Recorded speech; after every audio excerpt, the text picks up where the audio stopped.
Hey everyone, welcome back to Santi. In the previous video, we discussed the worst case scenario for Bitcoin if there is no recession. And today we will discuss the worst case scenario for Bitcoin if a recession materializes. You can find the link to that video in the description of this one. And if you watch that video, you will know that the first key zone to look at is the 61K support zone for Bitcoin. So in case we have bearish catalysts and Bitcoin starts to tumble, the 61K zone is the first one to look at. This is simply because Bitcoin bounced between 61 and 71K zone throughout 2024. The 61K zone acted as support and 71K acted as resistance. And here you can see that we had three deviations out of this zone, this range, 61 to 71K range. The first one happened in March. That was the new all-time highs for Bitcoin, close to 74K. It was just a little bit over the 71K support zone. Then the second deviation, which was to the downside, happened in late April and early May. And after the FOMC meeting, Bitcoin bounced back to being above its 61K support zone. So a recovery rally started. And the recent deviation from this range happened a few weeks ago when the German government sold close to 50K Bitcoins in the open market in less than 3 weeks. And when they were done selling their Bitcoins, a recovery rally started, which was quite strong, and it brought Bitcoin back being above its 61K support zone. And right now, Bitcoin is not only above the 61K support zone, it's also above its bull market support band. It's above both its 21-week EMA and 20-week SMA. As we discussed in the previous video, the short-term bias is that Bitcoin is headed for 71K, the resistance zone of this range, because it happened throughout 2024 and it happened multiple times. That's the short-term bias. However, you might know that there are a lot of macroeconomic indicators hinting us that there is a real possibility of a recession in the US. For example, we have the yield curve, which is inverted. Actually, both of the yield curves are inverted, the 10-year and 2-year, and then we have 3-month and 10-year. And both of those yield curves were inverted for almost 2 years now. Then we have credit card delinquency rate, which is in new all-time highs. And then we have, for example, net savings of households. Now we have negative numbers for net savings, meaning that people have more debt than savings. It's the first time in the last 5 years that net savings of households went negative. So there are a lot of indicators that show us that there is a real possibility of a recession, so we should not ignore those. However, it doesn't mean that a recession is guaranteed. So it will be prudent to discuss the worst case scenario for Bitcoin because the topic of a recession is not off table. It can certainly happen. And we have a lot of indicators hinting that. That's why we will rely on TA, technical analysis, because usually when Bitcoin goes down in price, it finds support at some key zones. And those key zones are usually previous support or resistance zones. For example, in the last video, we discussed that the first key zone to look at is, of course, the 61K support zone for Bitcoin because currently it's above the 61K support zone. So when Bitcoin goes down in price, that's the first price zone, that's the first support zone that we should look at. After that, possibly 53K can act as a support zone. Because as recent as 2 weeks ago, Bitcoin went down and we can have a double bottom formation. And if we go further down, if Bitcoin goes further down because of some bearish catalyst or a recession, the next key zone, or maybe it's better to say not zone, but a range, is 44 to 48K range. And this range not only comes from this cycle, but also it comes from the previous cycle. Because as you can see,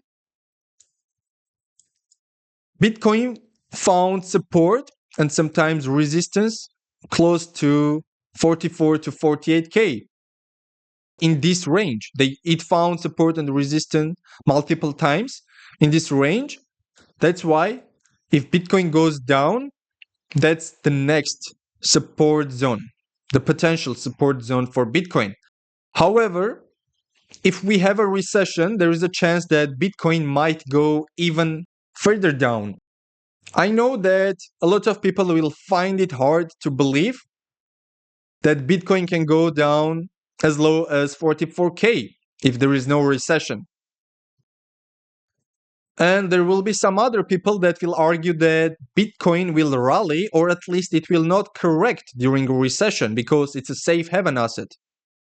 However, we should remind ourselves that earlier this year, when we had some geopolitical escalations in the Middle East, equities and cryptos, including Bitcoin, tumbled and corrected while gold rallied.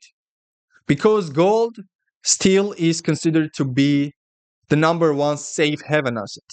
And during uncertain times, people move their capital from risk assets to gold. They increase their allocations in gold. And Bitcoin corrected, meaning that Bitcoin still behaves like a risk asset. And it's not something in 2019 or prior to ETFs. It happened this year, 2024, and it happened after the introduction of ETFs.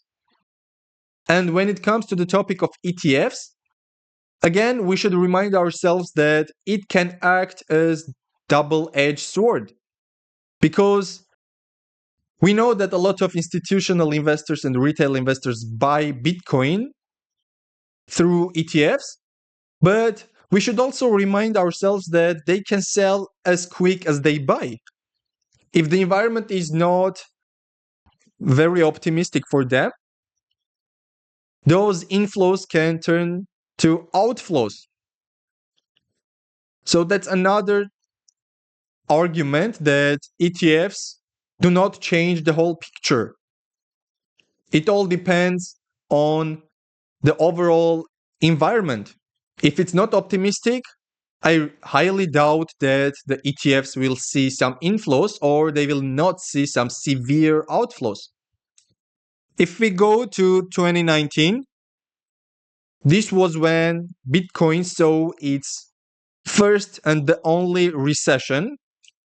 It was the COVID recession, the short-lived recession that we had for only 4 weeks. Here we can see that in this recession, which lasted a month, Bitcoin corrected for more than 60% in only 4 weeks.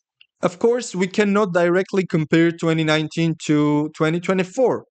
First of all, the market cap of Bitcoin is much larger now than it was in 2019, meaning that Bitcoin is now more resilient to shocks.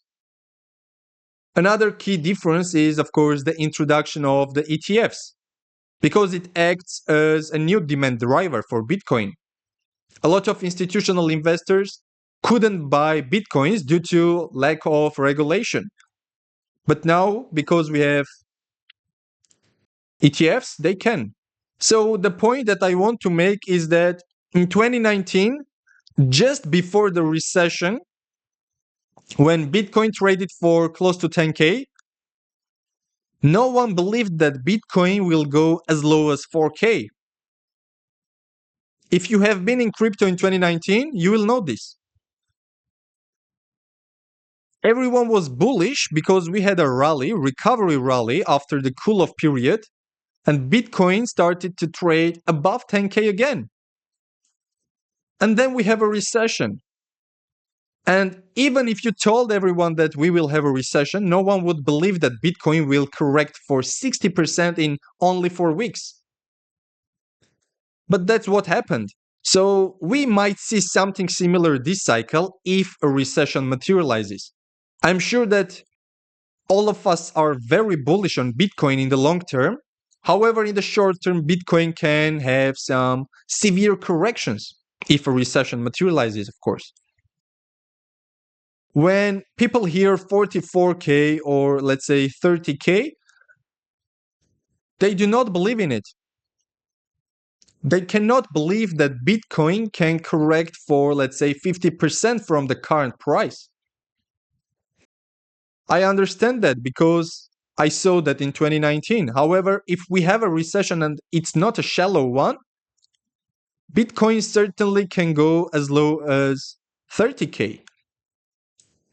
And speaking of which, 30K acted as the most important support and resistance zone throughout this cycle, and it also happens to be a support zone in the last cycle. As you can see, in the last cycle, 30K acted as support zone for many instances. And when we come to the current cycle, we see that 30 to 31K acted as resistance 2 times in 2023. And also we see that Bitcoin was able to start and maintain its substantial rally only after when Bitcoin broke above its 31K resistance zone. And if you remember, the Kickstarter of this rally was the fake ETF approval news. After 1 week of the news, Bitcoin was able to break above the 31K zone and the rally was officially started. I know that a lot of people will find it very hard to believe that Bitcoin might go as low as 31 or 30K. Even myself, I highly doubt that it will happen. However, we should be open-minded to the idea that it certainly can. It's not the base scenario, even if a recession materializes. However, it can happen. Here, we should remember that we do not discuss the base scenario if there is a recession. No, we discuss the worst case scenario for Bitcoin if there is a recession in 2024. That's why 30K is not my base scenario given that we have a recession. No, 44 to 48K range is my base scenario given that we have a recession. However, I certainly believe that 30K is not impossible. Of course, it depends on many factors. First of all, it's very important to differentiate between recessions because we might have a shallow recession, meaning that the equity market, let's say the S&P 500, goes down 10 to 20%. It's a shallow recession from the historical viewpoint. If that's the case, I cannot believe that Bitcoin will go as low as 30K. However, if we have, let's say, a correction of 40% in the S&P 500 or in the general equity market, I believe that Bitcoin can correct for 50% in the short term, of course. So to sum up, the first zone that we need to look at is, of course, the 61K support zone. After that, potentially we might see a support zone of 53K. In that case, we will have a double bottom formation here. But I highly doubt that this zone will hold if we have a recession. The next key zone is 44 to 48K range. And we had a few resistance and support zones throughout this and previous cycles in this range. Below 44K, we don't have a lot of support and resistance zones. That's why the next zone is 30 to 31K zone. But this one is a very strong zone because in the last cycle, Bitcoin failed to go down below this zone. If you remember, Bitcoin had a summer lull, and when Elon Musk announced that they will not accept Bitcoin for Tesla cars and China banned Bitcoin mining, cryptos in general and Bitcoin crushed. And 30 to 31K was the support zone for them. After that, a recovery rally started, which took Bitcoin to a new all-time high. And when it comes to the current cycle, this was the key zone that Bitcoin needed to overcome in order to start its substantial rally. It failed 2 times, and the third attempt was successful. And then the sustainable rally started here. That's why 30 to 31K is going to be the worst case scenario for Bitcoin if we have a deep recession, not a shallow one.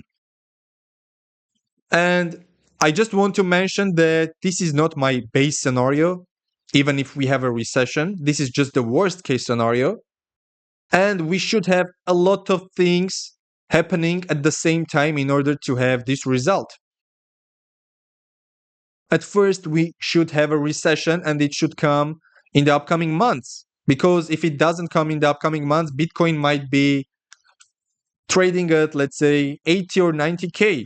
So this zone is going to be less likely if Bitcoin is trading at 90K. It's almost impossible to believe that Bitcoin can correct from 90K to 30K given the current environment. That's why it should come in the upcoming months, the recession. Then another assumption for this is that the recession should be a deep recession, meaning that not a shallow 10 to 20% recession for the equity market. Another thing is that if we have a recession in 2024, it's very likely that the Federal Reserve will start another massive round of QE, and then markets will rebound very quickly. So even if Bitcoin and equities correct for, let's say, 30 to 50%, given that we have a recession, of course, markets will rebound very quickly after that. Something similar to 2020. We had a short-lived recession for 4 weeks, and then equities and Bitcoin and almost every asset went to have a new all-time highs because of the QE. So something similar can happen in 2024 or early 2025. So for the short term, it will matter if Bitcoin corrects. However, for the long term, most probably it will have no effect because the correction will be short-lived. And when the QE starts, markets will bounce and start a massive recovery rally, which will take to most of the assets to new all-time highs. For the long term, it will have almost no impact. Conversely, it will boost the markets because of the quantitative easing. So that was the material that I wanted to share with you today.